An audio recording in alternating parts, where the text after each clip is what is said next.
अब हम देखेंगे लेंस सूत्र किसके लिए, अवतल लेंस के लिए। तो सबसे पहले हम क्या बना लेते हैं, अवतल लेंस। अवतल लेंस क्या होता है कि बीच पे पतला और किनारों पे मोटा।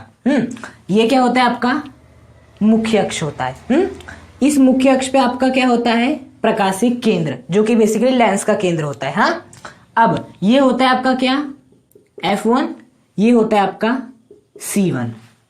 कुछ कुछ बुक्स में आपको C1 नहीं मिलने वाला, इस C1 के स्थान पे 2F1 मिलने वाला है। तो घबराना मत, 2F1 लिखो या C1 लिखो, बात वही है। उसी प्रकार से ये भी क्या होगा आपका F2, और ये क्या हो जाएगा आपका 2F2। या तो 2F2 सही है या तो आपका C2 सही है, बात वही है।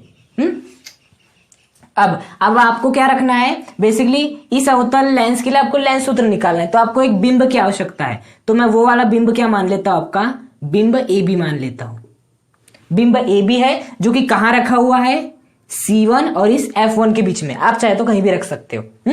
तो बेसिकली हमें इस बिंब का क्या बनाना है, प्रतिबिंब बनाना है। तो यहां से हमें कितनी किरणें भेजनी होगी, 2 किरणें भेजनी होगी। तो पहली किरण मैं भेज देता हूं मुख्य अक्ष के समांतर। अब बताओ, यदि कोई भी किरण कहां जाती है, मुख्य अक्ष के समांतर जाती है, तो वो कहां से होकर गुजरती है, फोकस से होकर गुजरती है। बेसिकली ये कौन सा लेंस है, आपका अवतल लेंस है। तो ये प्रकाश किरणों को क्या कर देता है, फैला देता है। तो वो इस प्रकार से फैलाता है कि वो जो प्रकाश किरण जो कि फैल रही है, वो हमें प्रतीत होता है कि वो कहां से आ रही है, आपकी फोकस से आ रही है। बेसिकली फोकस से तो सीधे वो जा नहीं सकते, जैसे उत्तल लेंस में हो जाता था। क्या करते हैं, क्योंकि ये फैलाता है इसलिए हम पीछे से बढ़ा देते हैं। तो जैसे हम इस प्रकाश किरण को पीछे बढ़ाते हैं तो ये कहां से प्रतीत होती है, F1 से होकर गुजरती हुई प्रतीत होती है। और F1 क्या है, फोकस है आपका। ये प्रकाश किरण आपतित, और ये कौन सी हो गई, आपकी अपवर्तित किरण। दूसरी प्रकाश किरण हम कहां से भेजेंगे, आपकी इस प्रकाशिक केंद्र से भेजेंगे। तो देखो, प्रकाशिक केंद्र से यदि मैं भेजता हूं प्रकाश किरण को, आपकी ये भेज दिया मैंने, तो देखो यहां पर बेसिकली ये वाली प्रकाश किरण आगे की ओर जा रही है, ये वाली प्रकाश किरण उधर जा रही है। मतलब कि ये दोनों प्रकाश किरणें समय के साथ एक दूसरे से क्या होने वाली है, दूर होने वाली है। मतलब ये वाली प्रकाश किरणें कभी भी नहीं मिलने वाली। तो मुझे ये वाली प्रकाश किरण को भी क्या करना पड़ेगा, पीछे की ओर बढ़ाना पड़ेगा। तो बेसिकली मैं क्या कर लूंगा, इसे पीछे की ओर बढ़ा लूंगा। तो देखो, ये वाली प्रकाश किरण और ये वाली प्रकाश किरण इस बिंदु पर मिल रही है। तो बेसिकली यहां क्या बन जाएगा, आपका प्रतिबिंब बन जाएगा। बात आई समझ में। पहली प्रकाश किरण मुख्य अक्ष के समांतर जो कि फैल गई, दूसरी प्रकाश किरण सीधे प्रकाशिक केंद्र से। अब प्रकाशिक केंद्र से जाने वाली किरण प्रकाशिक केंद्र से सीधे ही चल जाती है, वो अपवर्तित नहीं होती। तो जो पहली किरण है वो इस प्रकार से जाती है अवतल लेंस के लिए कि वो हमें फोकस से आती हुई प्रतीत होती है। तो हमने पीछे की ओर इसे बढ़ा लिए। अब ये वाली जो किरण है वो उधर जाती, ये उधर जाती है, कभी नहीं मिलती। इसलिए हमने क्या किए, बेसिकली इसे पीछे की ओर बढ़ा लिए। क्या कर लिए, इसे हमने पीछे की ओर बढ़ा लिए। देखो, पहले ये जा रही है आगे, फिर कहीं नहीं मिल रही थी तो हमने बढ़ा लिए इसे पीछे। ये वाला साइन है पीछे बढ़ाने का। हाँ, तो ये दोनों किरणें कहां पे मिल रही है, इस बिंदु पे मिल रही है। मतलब यहां पर क्या बनेगा, आपका प्रतिबिंब बन जाएगा। और वो जो प्रतिबिंब है उसका नाम क्या हो जाएगा, A' B'। और ये जो प्रतिबिंब बनेगा वो क्या बनेगा, आभासी बनेगा। क्योंकि हमने पीछे की ओर लाए हैं तब बना है ये, मतलब जबरदस्ती करने पे बना है। और ये जो प्रतिबिंब होगा वो कैसा होगा, सीधा होगा। क्योंकि देखो, A से जो प्रकाश किरण जा रही थी वो ऊपर की ओर मिल रही है, इसलिए आपका A' ऊपर होगा और B' नीचे ही होगा। तो ये क्या हो गया, आपका प्रतिबिंब बन गया। अब देखो, आपके प्रकाशिक केंद्र से आपके बिंब तक की जो भी दूरी होती है उसे बेसिकली हम क्या कहते हैं, U कहते हैं। प्रकाशिक केंद्र से आपके इस प्रतिबिंब तक की दूरी, मतलब यहां तक की जो भी दूरी होती है उसे क्या कहते हैं, V कहते हैं। बेसिकली उसी प्रकार से आपके प्रकाशिक केंद्र से, यह रहा प्रकाशिक केंद्र, फोकस तक की जो भी दूरी होती है उसे क्या कहते हैं, बेसिकली फोकस दूरी कहते हैं। क्या कहते हैं उसे, बेसिकली फोकस दूरी कहते हैं। ये हो जाएगी फोकस दूरी F, ये हो जाएगी आपका V, और ये हो जाएगा आपका U। अब हम यहां क्या लगाएंगे, बेसिकली जैसा कि हमने उत्तल लेंस में किए थे, समरूपता से। तो देखो यहां पर यदि हम बात करें त्रिभुज आपका ABO, त्रिभुज ABO एवं यहां पर देखना त्रिभुज A' B' O क्या होंगे, समरूप होंगे दोनों ही। क्या होंगे, दोनों ही समरूप। कैसे, देखो ये आपका क्या ABO, देखो ABO है ये, उसी के अंदर और एक त्रिभुज बन रहा है A' B' O बना है, दो त्रिभुज, और दोनों त्रिभुज समरूप है। समरूप होने का मतलब होता है कि आपके AB अनुपात A' B' किसके बराबर होगा? B dash upon O B dash के क्या होगा? अनुपात के क्या होगा? बराबर होगा।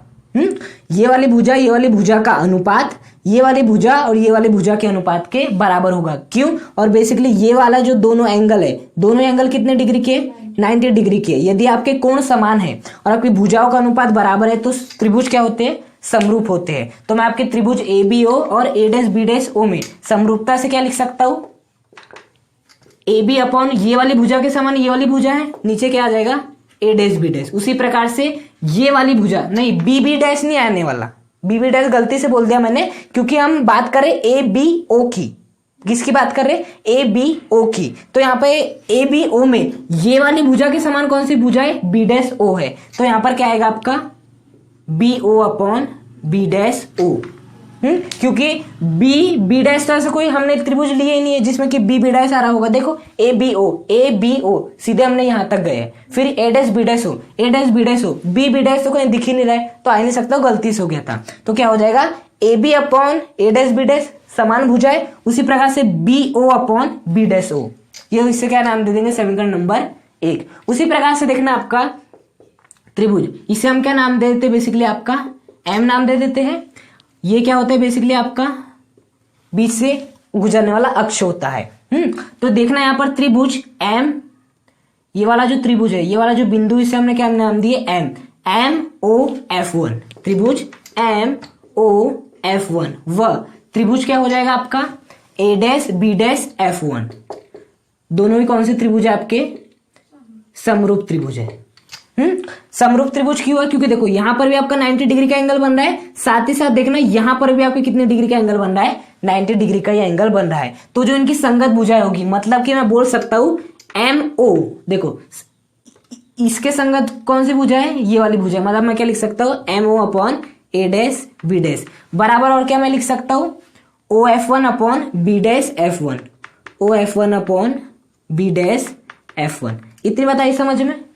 यहां से हम कैसे लिख रहे हैं? बेसिकली आपका त्रिभुज एम ओ एफ 1, ये वाला पूरा त्रिभुज किसके समरूप था? ए डैश बी डैश एफ 1 के समरूप था। तो यहां से इसके समान कौन सी भुजा है? ये वाली है, तो लिख दिया हमने M O upon A dash B dash. उसी प्रकार से ये वाली भुजा के समान कौन सी भुजा थी? ये वाली भुजा थी। तो क्या मैंने क्या लिख दिया? O F 1 upon B dash आपका एफ 1। हमेशा रखना, आप ऐसा नहीं लिख सकते ओ बी डैश, क्योंकि ओ बी डैश तो कहीं आ भी नहीं रहा है। जैसे हमने पिछले समय थोड़ी सी गलती की थी, वैसे नहीं करना है आपको।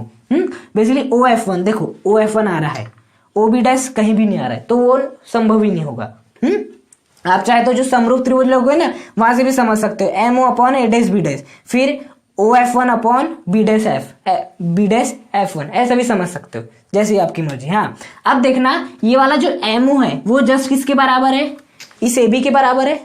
तो यहां पर लिख सकते हैं हम, चूंकि एम ओ बराबर ए बी, देखो एम ओ बराबर ए बी जस्ट उसी के बराबर है, तो मैं जहां जहां आपका एम ओ वहां क्या लिख सकता हूं? ए बी लिख सकता हूं।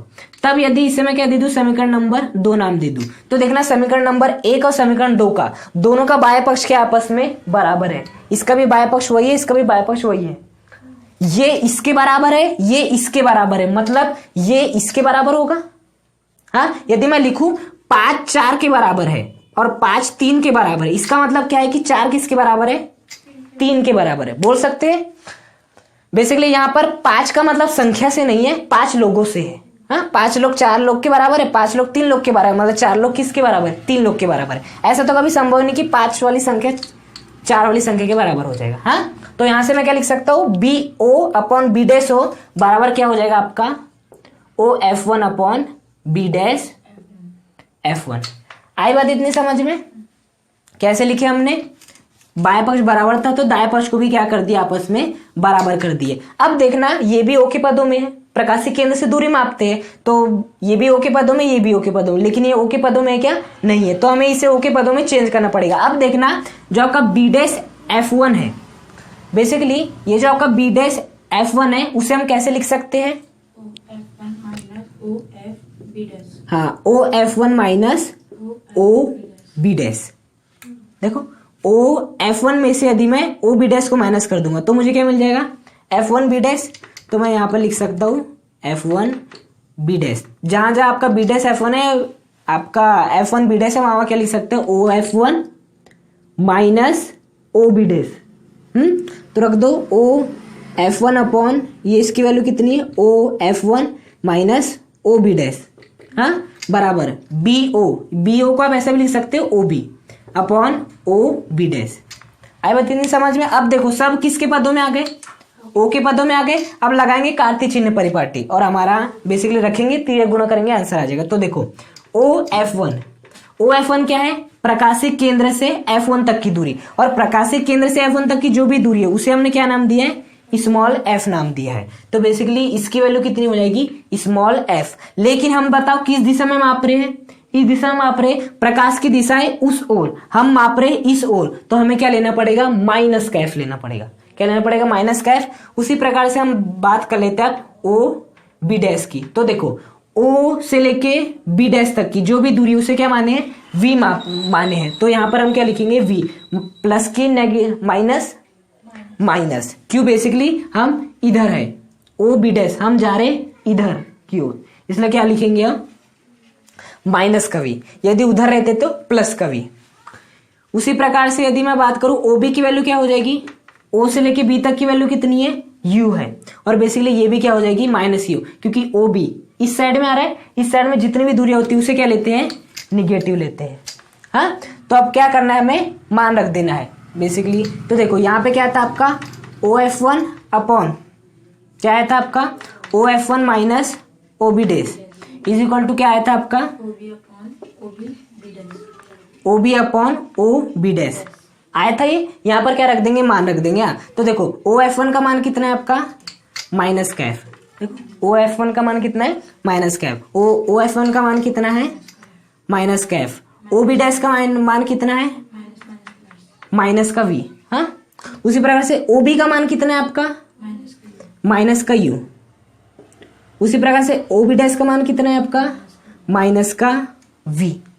देखो माइनस से माइनस क्या हो जाएगा, कैंसिल, तो क्या हो जाएगा, माइनस का f अपॉन माइनस का f, माइनस माइनस क्या हो जाएगा, प्लस, प्लस का क्या हो जाएगा v is equal to u upon v। अब क्या करना है, तिर्यक गुणा, इसका गुणा इससे, इसका गुणा इससे। तो देखो माइनस f का गुणा v से करूंगा तो क्या हो जाएगा, माइनस का f v। उसी प्रकार से u का इंटू इससे करूंगा तो u इंटू माइनस का f प्लस v। पहले ऐसा लिख लो, डायरेक्ट मत करना, गलती हो सकती नहीं। तो माइनस का f v बराबर u इंटू माइनस f कितना हो जाएगा, माइनस का u f plus u into v कितना हो जाएगा, u v हो जाएगा। अब क्या हो जाएगा आपका, सब में u v f का भाग लगा दो, यहाँ पर भी किसका भाग लगा दो, u v f का, और यहाँ पर भी किसका भाग लगा दो, u v f का। तो देखो कुछ कैंसिल हो रहा है, f से f कैंसिल, v से v कैंसिल, यहाँ पे क्या आ जाएगा, माइनस का 1 अपॉन u, इसे क्या लिख देंगे, माइनस का u f upon u v f plus u v upon u v f आ जाएगा। तो देखो u से u कैंसिल, f से f कैंसिल, उसी प्रकार से यहाँ पर u से u कैंसिल, v से v कैंसिल। तो फाइनली आपका क्या बचेगा, माइनस का 1 अपॉन u इधर इज इक्वल टू माइनस का 1 अपॉन v प्लस का 1 अपॉन f। देखो 1 अपॉन f बचा इतना। अब क्या कर लो, इसे आप ये जो 1 अपॉन माइनस का 1 अपॉन v है इसे इधर ला लो, तो माइनस का 1 अपॉन v इधर आएगा तो क्या हो जाएगा, प्लस का 1 अपॉन v, और ये माइनस का 1 अपॉन u जैसा का वैसा, जो किसके बराबर आ जाएगा, 1 अपॉन f। ये क्या आपका लाइन सूत्र ये था।